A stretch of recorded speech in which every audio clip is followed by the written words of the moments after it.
it's big brake kit upgrade time for my E60 M5. And for the front caliper, I've gone for a G30 540i. And for the rear, I've gone for an F30 340i. This is with the 44mm rear piston. I'm going to be upgrading to racing braking fluid from Motul. I'm going to have some nice new Hell braided brake lines. I'm going to be upgrading to EBC Blue Stuff pads. On this upgrade you have to chop off the end here, otherwise it won't fit onto the car. And for the front calipers you need a 6mm washer for the fronts to fit properly, and for the rears you need a 3mm washer for it to fit. So yeah, that's all the bits. Oh, and discs, they'll be stock. Brand new fronts, and I'm reusing the rears. Alrighty then. Unplug your brake wear sensor.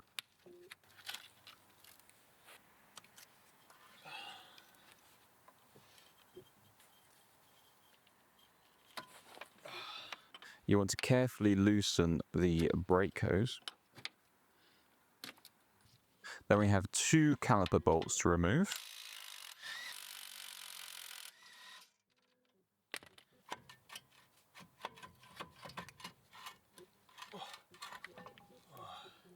Bit unorthodox, but this was the only way I could figure out how to get the brake hose off, because it's a bit awkward twisting and turning, so just twist the whole caliper around and you get it off. Once the caliper's removed, you can get the rest of the brake hose off.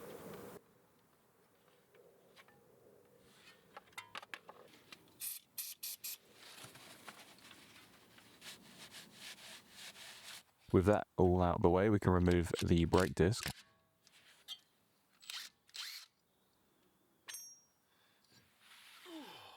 Give it a good clean.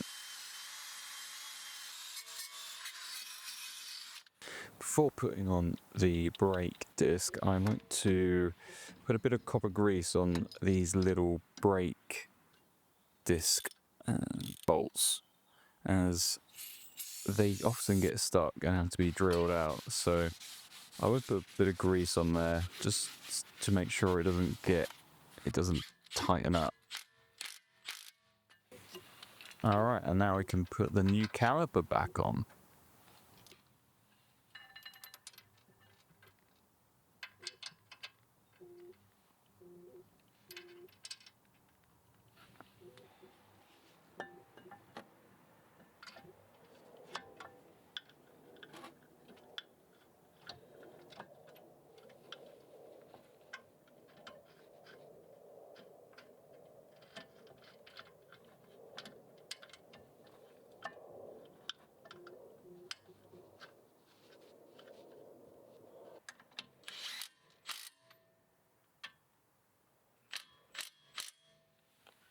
Once the caliper is on, give the disc a spin to make sure it's not touching anything and that the disc is spinning freely, so you know everything's lined up with the brake disc properly. Now we can put on our new braided brake lines. Here I just used a bit of silicone to get that brake line to slip in there.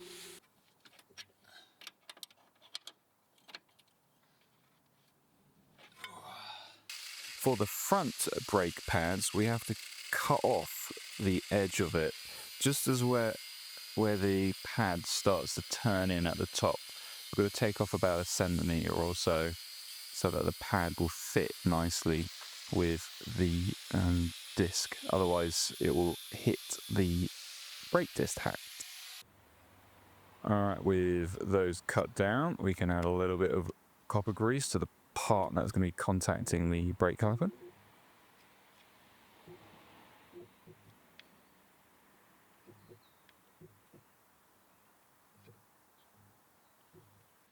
And the brake pad should just slide right in.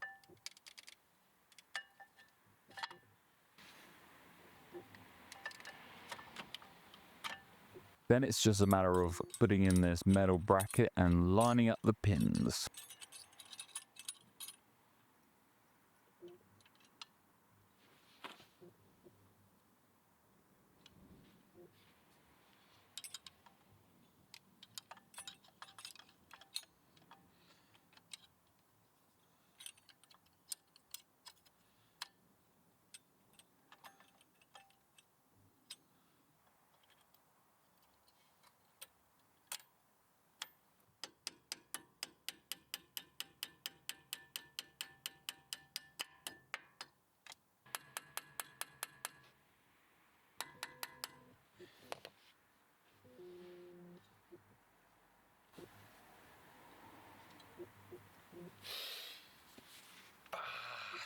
Alright, that's the fronts done. Now it's time to do the rears. First we've got to pop off this little spring thing.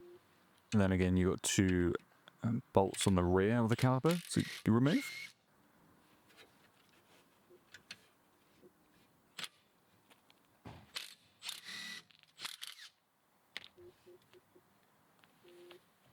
Again, just loosen up the brake hose.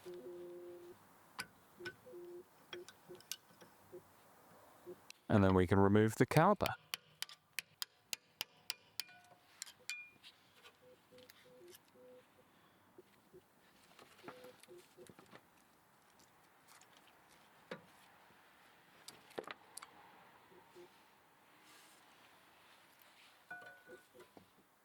Then we have to remove two bolts on the rear of the caliper carrier.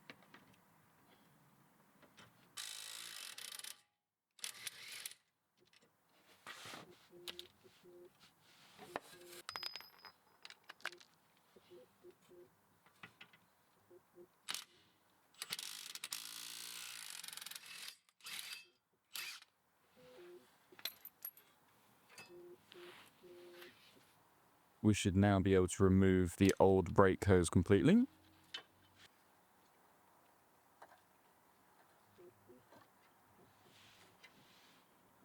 And now we can remove the rear disc.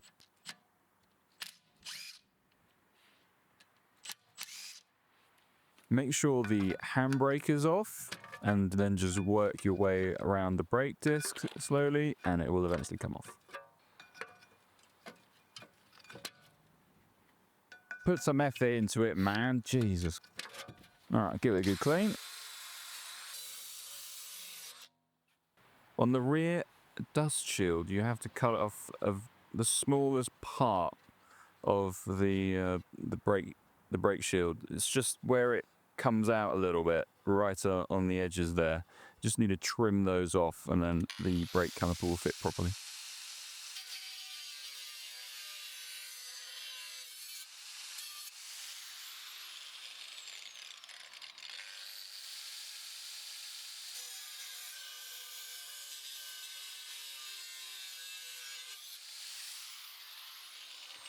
Then just clean up the edges with a hand file. I didn't have a hand file, I had a sanding knife, but that seemed to work.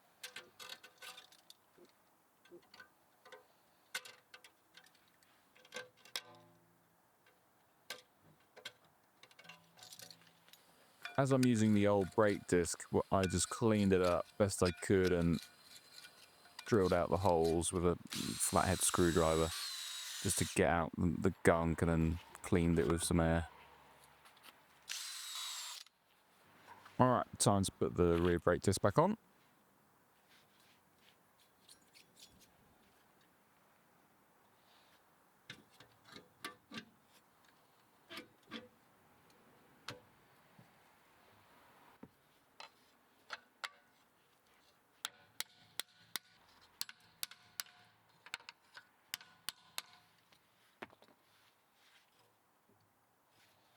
Same as before, just a tiny bit of copper grease on these little bolts.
A little bit of copper grease for the brake pads.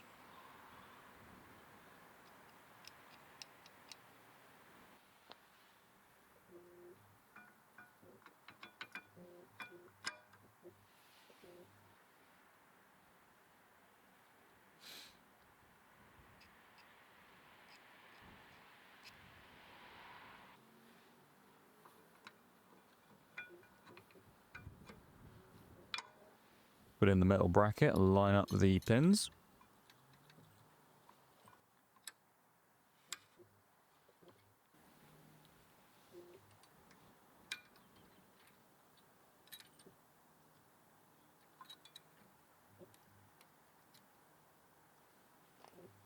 And just tap, tap, tap it in. And we can add the brake hose.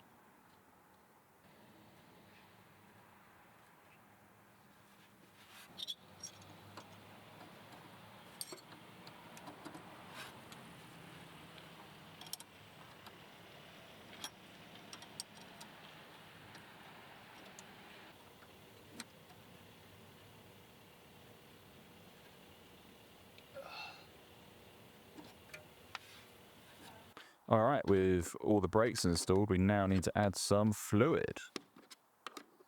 So to access the brake booster, you have to remove the cabin air filters and this cowl at the top near the windshield.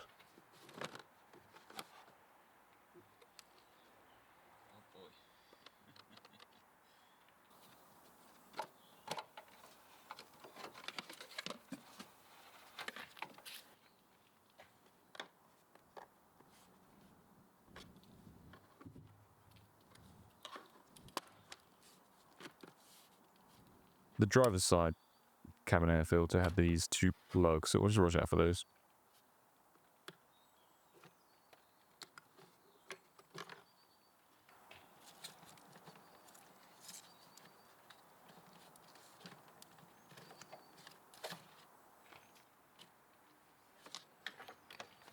There are two torque bits, one for each side that needs to be removed.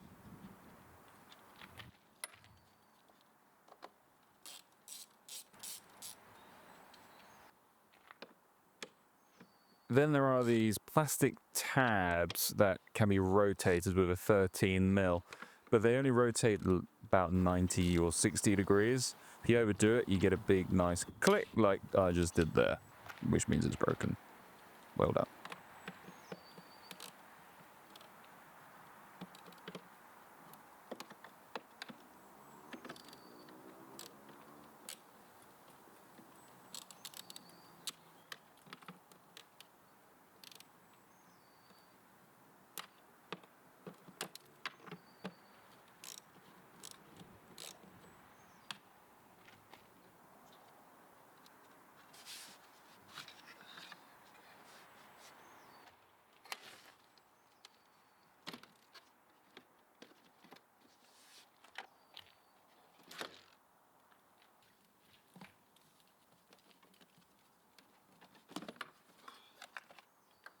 And there we have the reservoir for the brake fluid. So we just need to top it up, and then we can pressurize the reservoir, which I forgot to film, but you need to pressurize it, or have someone hitting the brake pedal.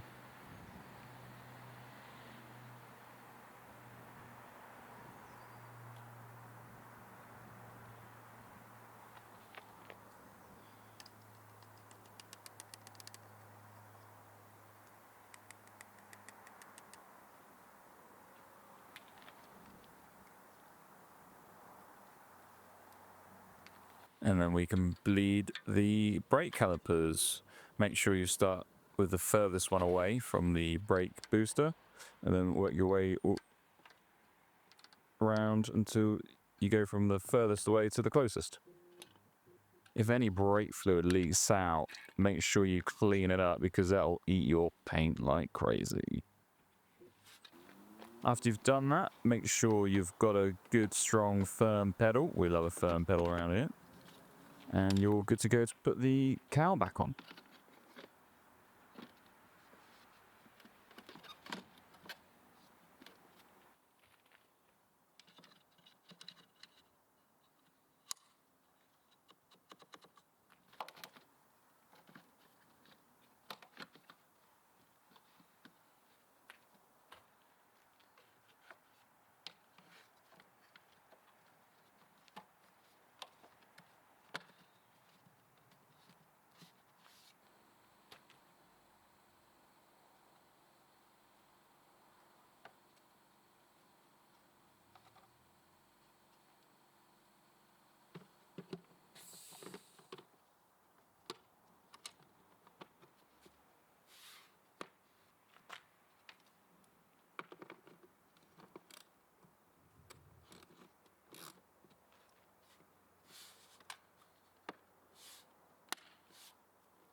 Then you just got those 2 torque screws as well to put on.